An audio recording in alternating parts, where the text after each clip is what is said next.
Grown Big with Steve Bartylla. Brought to you by Huntworth and these other fine sponsors.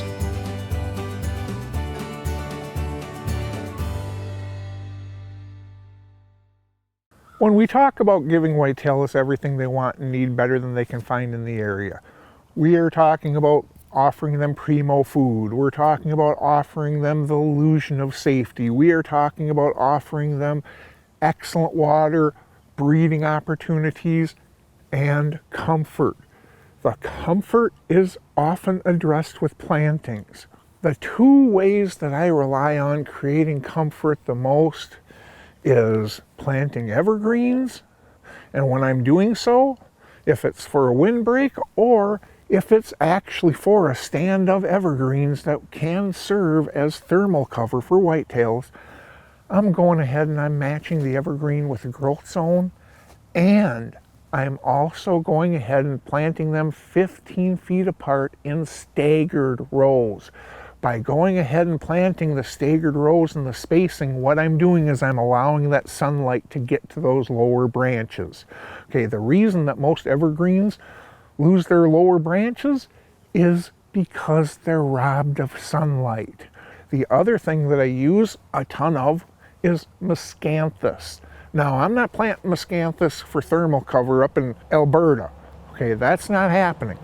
But in Missouri, in Iowa, in Illinois, those types of places, you know what? That's not a bad windbreak. A thick miscanthus screen actually creates a pretty darn decent windbreak that those whitetails can lay right on the downwind side of that, and they can be much more comfortable. Other that I will do is throw out 5 acres of native grass, grab a bedding in a bag, and go ahead and establish a large native grass stand.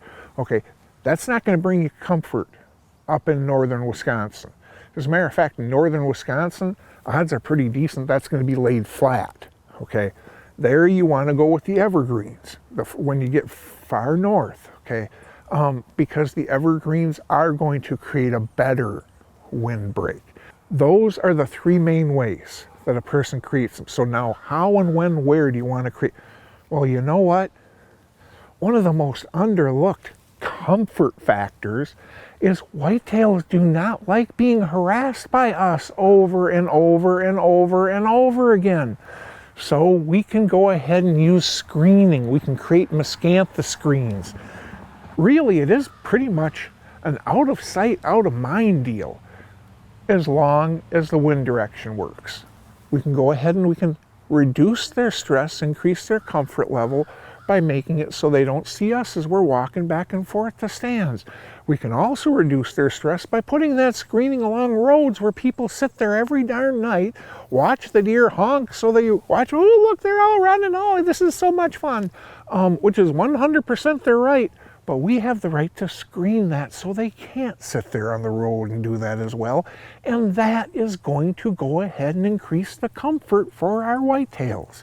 Okay, and then as we most all were thinking coming in, thermal cover.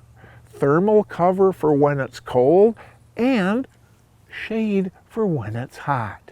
You know, when I'm going ahead and putting out a stand of evergreens for thermal cover, I'm going ahead and I'm treating it just like I'm looking for locations that are prime winter bedding. That is where I'm putting my stand of evergreens for thermal cover, is where those deer want to bed anyway because they already have the advantages. Now I'm just taking it up a notch. By going ahead and addressing these comfort factors, we go a long way in giving deer everything they want and need to thrive. Final thoughts, brought to you by Huntworth. Yes, when we're talking comfort, we are talking about thermal protection during cold weather, we're talking shade during hot weather, but we're also talking reducing social stress level. That happens by hiding deer from other deer and by hiding deer from us. Do all that and you just went ahead and accomplished nailing the comfort level.